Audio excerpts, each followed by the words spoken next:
Bonjour ou bonsoir, ça dépend l'heure où vous regardez cette vidéo. La France et le cinéma de zombies. C'est une histoire assez particulière parce que, soyons honnêtes, on n'a jamais vraiment été très bon dans le domaine. Il faut dire que pendant longtemps, le cinéma de genre français était souvent condamné à survivre dans les marges. Avec peu d'argent, peu de soutien, des distributeurs méfiants, et des critiques qui regardaient souvent tout ça comme du sous-cinéma pour adolescents attardés. Mais dans ce désert, il existe un réalisateur absolument incontournable dont il faut absolument parler. Jean Rollin.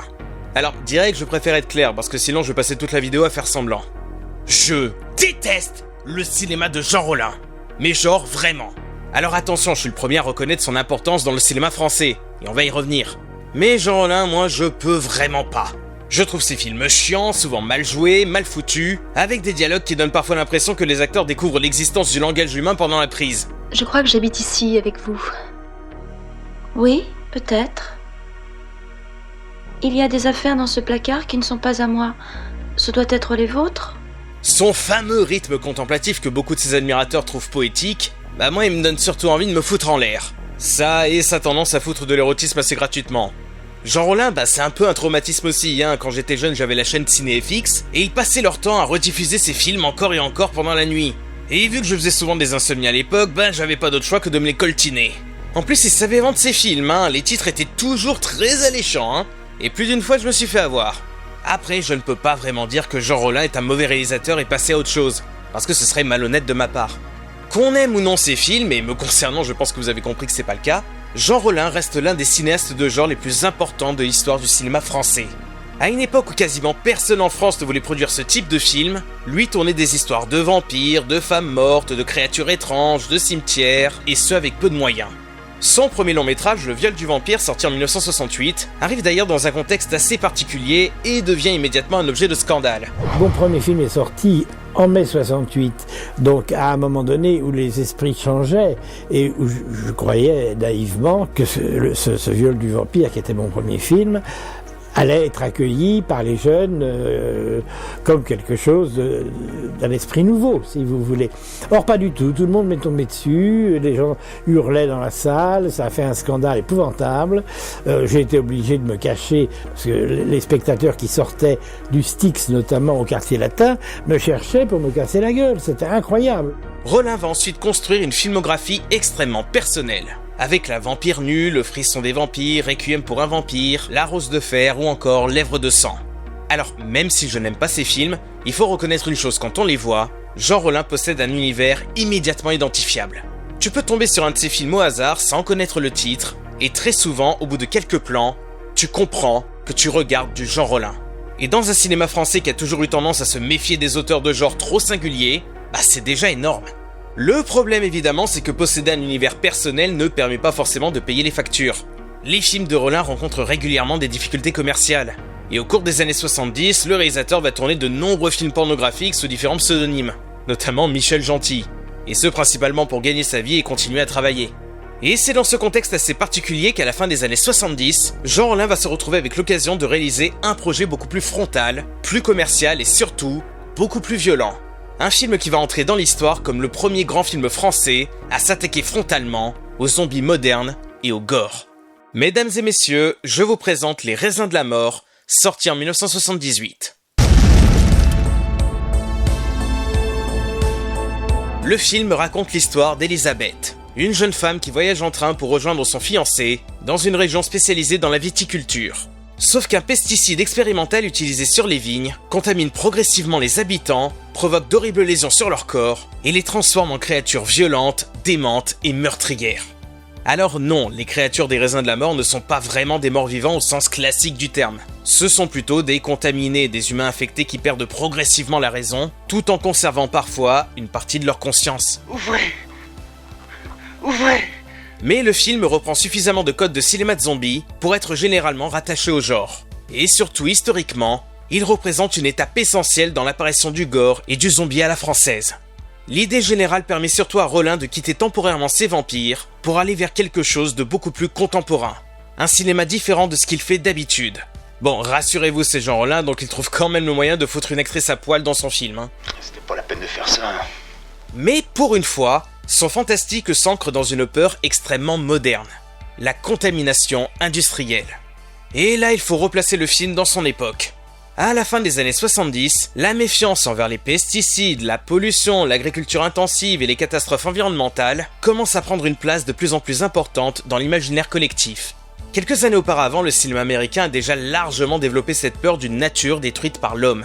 Et ce avec tous ces films où des animaux deviennent agressifs à cause de produits chimiques, de radiation ou d'expériences scientifiques. Les Raisins de la Mort reprend cette angoisse, mais l'intègre dans un décor profondément français. Le vignoble, la campagne, le petit village isolé, et surtout le vin, le symbole culturel presque sacré qui devient littéralement le déclencheur de la catastrophe. Et sur le papier, je trouve l'idée excellente. Parce qu'au lieu de simplement copier La Nuit des Morts Vivants de George Romero, Rollin trouve une manière entre guillemets locale d'adapter le concept. Le danger ne vient pas d'un laboratoire militaire américain, d'une météorite ou d'un vieux cimetière indien. Il vient d'un produit chimique utilisé pour améliorer le rendement des vignes. L'être humain empoisonne sa propre terre, transforme son vin en poison et finit littéralement dévoré par les conséquences de sa recherche de productivité. Il y avait largement de quoi faire un grand film d'horreur écologique, une sorte de cauchemar rural français où tout un territoire devient malade à cause de l'avidité et de l'inconscience humaine. Le problème, c'est qu'entre avoir une bonne idée et réussir un bon film, il y a parfois un gouffre. Le film dispose d'un budget extrêmement limité, certaines sources évoquant environ 1 million de francs. Ce qui reste très peu pour un film qui veut montrer une contamination à grande échelle, des maquillages gore, plusieurs meurtres, des villages entiers envahis et un véritable sentiment d'apocalypse. Le tournage se déroule sur environ 4 semaines pendant l'hiver 77, principalement dans les paysages du Causse-Noir et du Larzac. Et ce choix va devenir l'une des meilleures décisions de toute la production. Parce que visuellement, il faut l'avouer, le film a vraiment de la gueule. Les paysages sont magnifiques, mais pas magnifiques au sens carte postale. Rollin filme des plateaux immenses, des routes désertes, des maisons isolées et surtout des villages abandonnés qui donnent immédiatement au film une dimension post-apocalyptique sans avoir besoin de construire quoi que ce soit. La production utilise de véritables lieux désertés pour certaines séquences. Et forcément, quand tu n'as quasiment pas d'argent, trouver un village qui ressemble déjà à un décor de fin du monde, c'est quand même pratique. Sauf que ce choix ne fonctionne pas uniquement comme une économie de production. Il donne au film une identité extrêmement forte. Il y a quelque chose de profondément inquiétant dans cette campagne française totalement vidée de ses habitants. Comme si le personnage principal traversait progressivement un pays mort, sans comprendre ce qui s'est passé. Bon, le tournage en revanche, il va être particulièrement difficile. On est en hiver, en altitude, le froid est intense et les conditions météo compliquent énormément le travail. Alors les Raisins de la Mort, j'en garde un très mauvais souvenir pour plusieurs raisons. D'abord parce qu'en effet il faisait très très froid, c'était tourné dans les Cévennes, je crois qu'il faisait -10, -15 et j'étais comme dans tous les films de Rollin à poil. Donc j'avais franchement froid et j'ai souvenir notamment de mes pieds. Je n'arrivais pas à me réchauffer les pieds même entre les prises tellement j'avais les pieds gelés. Le gel provoque des problèmes techniques, certaines caméras fonctionnent mal et plusieurs effets spéciaux deviennent difficiles à réaliser correctement. Et à cela s'ajoutent des tensions importantes autour de la production. Jean Rollin va souvent se retrouver en conflit avec les producteurs qui n'aiment pas certains rushs et qui veulent lui imposer des plans supplémentaires. Quelque part, ça résume assez bien le problème du film. D'un côté, t'as Rollin qui veut garder son univers, et de l'autre, une prod qui cherche quelque chose de plus commercial. Parce que Les Raisins de la Mort est clairement pensé comme un film plus accessible que ses précédents films. Et paradoxalement, c'est probablement pour ça que c'est l'un des Jean Rollin que je supporte le mieux. Bon, ce qui veut pas dire grand chose non plus, hein. Parce que pour une fois, dans un de ses films, il y a une vraie progression. Bon, en tout cas, sur le papier. Elisabeth voyage, fuit, tombe sur des survivants et découvre petit à petit l'ampleur de la catastrophe. On commence dans un train, puis dans une maison isolée, des routes désertes, un village abandonné, le vignoble, etc. Et plus elle avance, plus on comprend que le problème ne concerne pas juste 2 ou 3 personnes. Toute la région est comme folle, on dirait que les gens ont la peste. Et ça, juste après la fête du vin nouveau. Bon, après, c'est juste sur le papier. Parce que dans les faits, malheureusement, la structure est un peu répétitive à la longue. Le personnage se contente d'aller d'un point A à un point B, puis part de ce point B pour aller à un point C, etc. Le pesticide aurait pu ouvrir énormément de pistes sur les responsables, sur l'industrie, sur les autorités, sur la propagation de la contamination, ou sur la manière dont toute une région bascule progressivement dans le chaos. Mais le film reste toujours collé à son héroïne, et transforme la catastrophe en succession de rencontres. D'un côté, ça renforce l'impression de cauchemar parce qu'Elisabeth ne comprend jamais vraiment l'ampleur exacte de ce qui se passe. Mais de l'autre, ça donne parfois l'impression que le scénario improvise au fur et à mesure. Mais heureusement, Rollin comprend parfaitement que son manque de moyens peut devenir une force lorsqu'il s'agit de montrer un monde vide. Là où une grosse production aurait probablement utilisé des centaines de figurants, des explosions et des rues remplies de zombies, Les Raisins de la Mort choisit presque toujours l'isolement. Il y a un sentiment de solitude très particulier dans le film. Quelque chose de profondément triste qui correspond parfaitement au cinéma de Rollin. Même si je n'aime pas son style, je suis obligé de reconnaître qu'ici, son goût pour les endroits désertés et les personnages fantomatiques trouve enfin un sujet qui justifie naturellement cette lenteur. Le problème, c'est que cette lenteur reste aussi l'un des énormes défauts du film. Parce que, mon Dieu, que c'est mou, quoi! Et encore une fois, je sais que pour les admirateurs de Rollin, cette lenteur fait partie de l'expérience. Mais il y a une différence entre construire une atmosphère et donner l'impression qu'un personnage met 5 minutes à traverser une cour juste parce qu'il fallait atteindre 1h30 de film. Les Raisins de la Mort possédaient un vrai bon concept. Une contamination qui transforme progressivement toute une région viticole en enfer. Normalement, avec une idée pareille, tu peux créer une montée en tension absolument terrifiante. Sauf que Rollin casse régulièrement son propre rythme avec des scènes interminables, des déplacements sans enjeu, des dialogues qui tournent dans le vide, et cette fameuse direction d'acteur qui donne parfois l'impression que chaque personnage vient d'être réveillé après une anesthésie générale. Vous savez où est Lucas? Si vous savez où il est, dites-le-moi. C'est lui qui me guide, Lucas. Ouais, parce qu'en plus c'est ce genre de film où les dialogues sont tous redoublés en post-prod. Alors déjà que les acteurs sont pas bons, si en plus ils doivent se redoubler derrière, c'est compliqué. Salaud! Mon corps était intact. La maladie ne m'avait pas déformé. Maintenant, à cause de vous, je suis défigurée pour toute la vie. L'actrice principale, Marie-Georges Pascal, s'en sort plutôt bien et porte une bonne partie du film. Mais autour d'elle, le niveau varie entre approximatif et « Ah bon, ça tournait ?» Certains dialogues sont récités sans aucun naturel, les réactions des personnages sont parfois complètement lunaires, et des scènes censées être dramatiques deviennent presque drôles juste à cause du jeu d'acteur.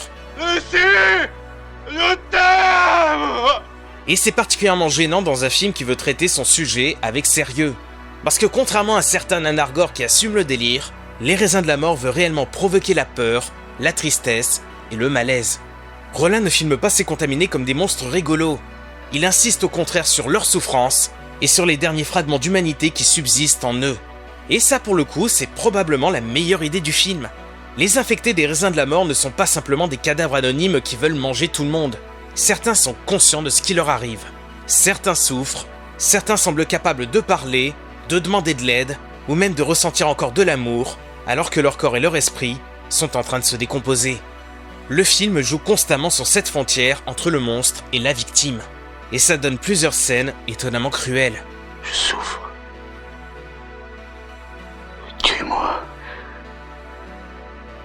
Aidez-moi. J'en peux plus.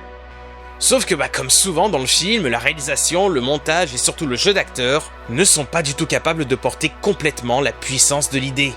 Tu te retrouves donc devant une scène objectivement atroce, mais tu ne ressens rien devant. Et c'est frustrant. Et c'est ça les Raisins de la Mort. Des idées largement meilleures que leur exécution. Après, le long métrage avait beaucoup fait parler à l'époque pour son gore surtout.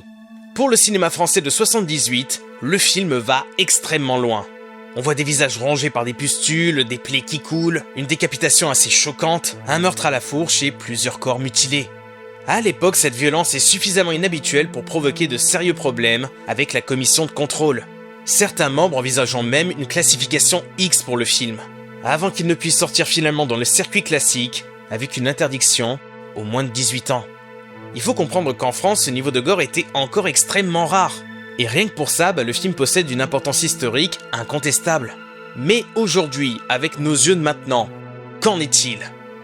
Eh ben, ça dépend des plans. Certains maquillages restent efficaces justement parce qu'ils sont sales, humides et profondément désagréables. Les visages décontaminés ne ressemblent pas forcément aux zombies traditionnels de Romero.